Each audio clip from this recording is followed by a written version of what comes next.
নমস্কাৰ মৰমৰ ছাত্ৰ ছাত্ৰীসকল, মই এজকে তোমালোক সকলোকে মোৰ ইউটিউব চেনেলটোলৈ পুনৰবাৰৰ কাৰণে স্বাগতম জনাইছোঁ। মই আজিৰ এই ভিডিঅ'খনত আলোচনা কৰিম অসম জাতীয় বিদ্যালয়ৰ ক্লাছ 3ৰ নতুন বিজ্ঞান পাঠ্যপুথিখনৰ লেচন নম্বৰ 3 অৰ্থাৎ পানীৰ প্ৰশ্ন উত্তৰ কেইটাৰ বিষয়ে। আজিৰ এই ভিডিঅ'খনত অৰ্থাৎ পানী পাঠৰ যিকেইটা প্ৰশ্ন আছে সকলোবিলাক প্ৰশ্নই মই আজিৰ এই ভিডিঅ'খনত আলোচনা কৰিম।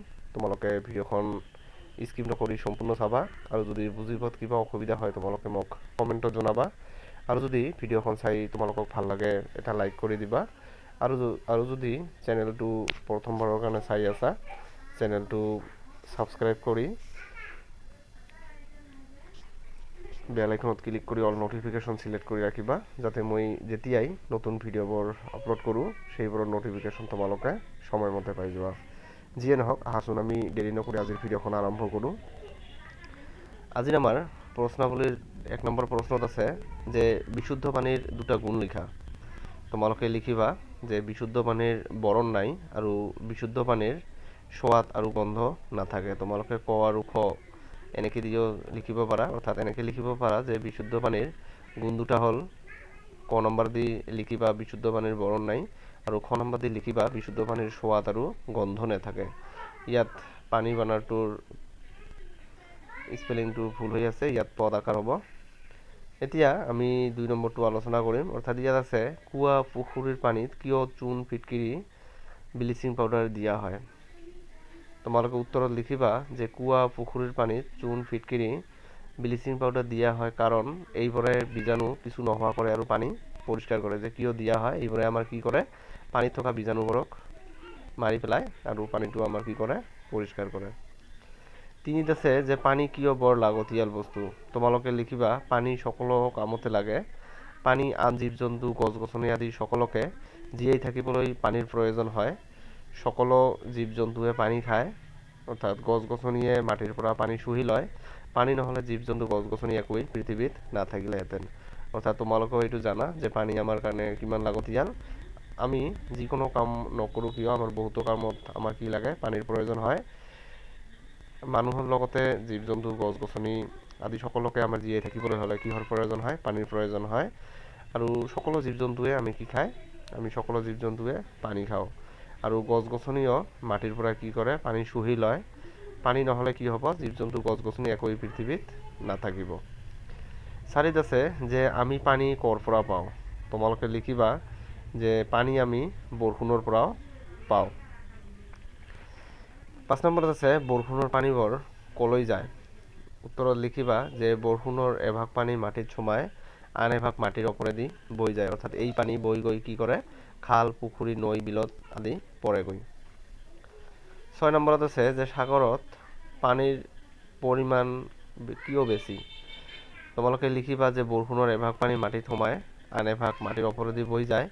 এই পানী বৈ গৈ খাল পুখুৰী নৈ বিলত পৰেগৈ আৰু বৰষুণ বেছি হ'লে কি হয়, নদীও উপজি পৰে আৰু পানী নদীবোৰেদি বৈ গৈ সাগৰত জমা হয়, সেইবাবে সাগৰৰ পানীৰ পৰিমাণ বেছি হয়।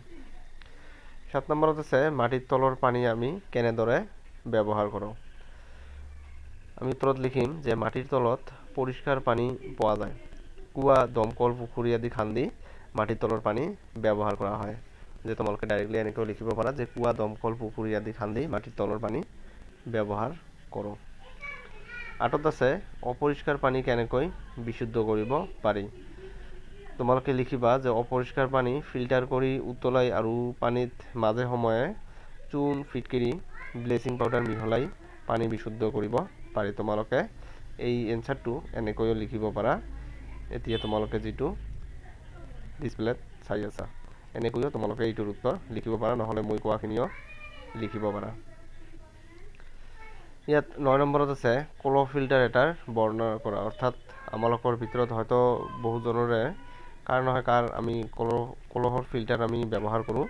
যদি তোমালোকৰ ভিতৰত কাৰোবাৰ কলহৰ ফিল্টাৰ আছে তোমালোকে মোক কমেণ্টত জনাবা।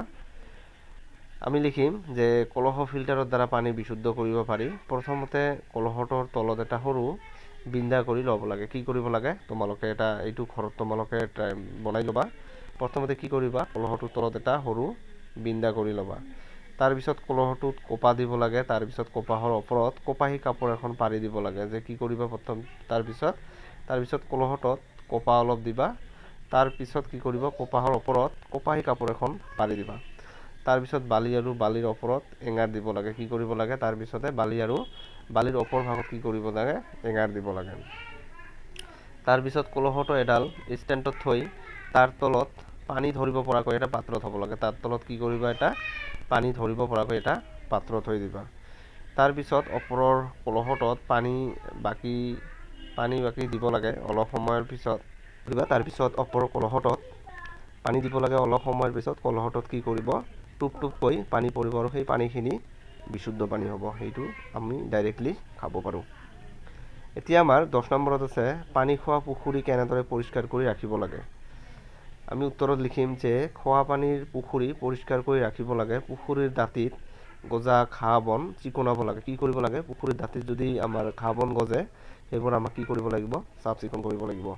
পাৰটো ওখ হ'ব লাগে। পাৰটো কি হ'ব লাগিব ওখ থাকিব লাগিব। তেতিয়া বৰষুণৰ পানী বাহিৰৰ পৰা নসোমায়। তেতিয়া কি হ'ব তেতিয়া বৰষুণৰ পানীবিলাক বাহিৰৰ পৰা আমাৰ ভিতৰত নাযাব, অৰ্থাৎ পুখুৰীত নসোমাব। খোৱা পানীৰ পুখুৰীত গা বাচন কাপোৰ আদি ধুব নালাগে। যে খোৱা পানীৰ পুখুৰীত কি কৰিব নালাগে তাত গা ধুব নালাগে, বাচন ধুব নালাগে বা কাপোৰ কানিও ধুব নালাগে। পুখুৰীৰ চাৰিওফালে এখন বেৰ থাকিব লাগে। যে পুখুৰীৰ চাৰিওফালে কি থাকিব লাগে এখন বেৰ থাকিব লাগে। তেতিয়া গৰু ছাগলীয়ে পানী লেতেৰা কৰিব নোৱাৰে। অৰ্থাৎ বেৰ থাকিলে গৰু ছাগলীৰ ভিতৰত সোমাব নোৱাৰিব আৰু তেনে কি হ'ব পানীখিনিও লেতেৰা কৰিব নোৱাৰিব। পুৱা পুখুৰীৰ পানীত মাজে মাজে কি কৰিব লাগে চূণ ফিটকিৰি ব্লিচিং পাউডাৰ দিব লাগে। এইবোৰে কি কৰে বীজাণু কিছু নোহোৱা কৰে আৰু পানী পৰিষ্কাৰ কৰে। এতিয়া আমাৰ 11 নম্বৰত আছে যে কুঁৱা দমকলৰ চাৰিওফালে কিয় পকী হ'ব লাগে। যে কুঁৱা দমকলৰ চাৰিওফাল কিয় পকী হ'ব লাগে। আমি উত্তৰত লিখিম যে কুঁৱা দমকলৰ চাৰিওফালে পকী হ'ব লাগে। তেনে কৰিলে কি হ'ব ব্যৱহাৰ কৰা পানী আকৌ তললৈ যাব নোৱাৰে। 13ত আছে যে পানীত কমি যোৱা 5বিধ গোটা আৰু 5বিধ জুলীয়া বস্তুৰ নাম লিখা। প্ৰথমতে তোমালোকে লিখিবা যে পানীত কমি যোৱা 5বিধ গোটা বস্তুৰ নাম হ'ল চেনি, নিমখ, চূণ, ফিটকিৰি, সোডা আদি। এইবোৰ কি আমাৰ গোটা বস্তু হয় আৰু এইবোৰ কি হয় পানীত কমি যায়। আৰু পানীত কমি যোৱা 5বিধ জুলীয়া বস্তু হ'ল মৌ, নেমুৰ ৰস, এলকহল, গাখীৰ, ফলৰ ৰস। এইবিলাক আমাৰ কি জুলীয়া বস্তুৰ ভিতৰত কমি যোৱা বস্তু। এতিয়া আমাৰ আজিৰ শেষৰ প্ৰশ্নখিনি আলোচনা কৰিম আৰু ভিডিঅ'খন ইয়াতে শেষ কৰিম। তোমালোকক যদি ভাল লাগে এটা লাইক কৰি দিবা আৰু বন্ধু বান্ধৱীলৈও শ্বেয়াৰ কৰি দিবা আৰু যদি ভাল লাগে এটা কমেণ্টত জনাবা ভাল লাগিছে বুলি আৰু এটা লাইকো কৰি দিবা। আৰু যদি মনত তোমালোকৰ এই পাঠৰ ওপৰত কিবা প্ৰশ্ন থাকে তোমালোকে সেইটোও মোক কমেণ্টত জনাবা। ইয়াত 14 নম্বৰত আছে শুদ্ধ উত্তৰটোত ৰাইট চিন দিয়া। ইয়াত আছে ক নম্বৰত আছে বৰষুণ নহ'লে পানী পোৱা যাব নাযাব। এইটো কি হ'ব যে বৰষুণ যদি নহয় আমি পানী নাপাম, অৰ্থাৎ এইটো হ'ব নাযাবটোত এটা ৰাইট চিন হ'ব। খ নম্বৰত আছে খালৰ পানীত বেমাৰৰ বীজাণু থাকে নাথাকে। যে এইটো আমাৰ কি হ'ব খালৰ পানীত বেমাৰৰ বীজাণু নিশ্চয় থাকে। এইটো আমাৰ হ'ব থাকে। বিশুদ্ধ পানীৰ সোৱাদ আছেনে নাই। এইটো হ'ব নাই। যদি কোনো পানী যদি সোৱাদ পোৱা তেনেহ'লে এইটো বিশুদ্ধ নহয়, অৰ্থাৎ যিবোৰ বিশুদ্ধ পানী হয় সেইবোৰৰ একো সোৱাদ নাথাকে। গৰম পানীত নিমখ সোনকালে মিহলি হয় নহয়। এইটো আমাৰ কি হ'ব হয়। যদি পানীখিনি গৰম হয় আমাৰ নিমখখিনিও সোনকালে মিহলি হ'ব। আৰু আমাৰ শেষৰ প্ৰশ্নটো হৈছে যে পানীত মিহি গুড়ি চেনি মিহলি হ'বলৈ বেছি সময় লয় নে নলয়। এইটো আমাৰ হ'ব নলয়। যদি পানীৰ মিহি গুড়ি চেনি হয় তেনেহ'লে মিহলি হ'বলৈ বেছি সময় নলয়।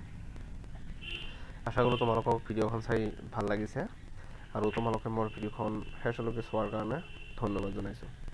থেংকছ ফৰ ৱাচিং।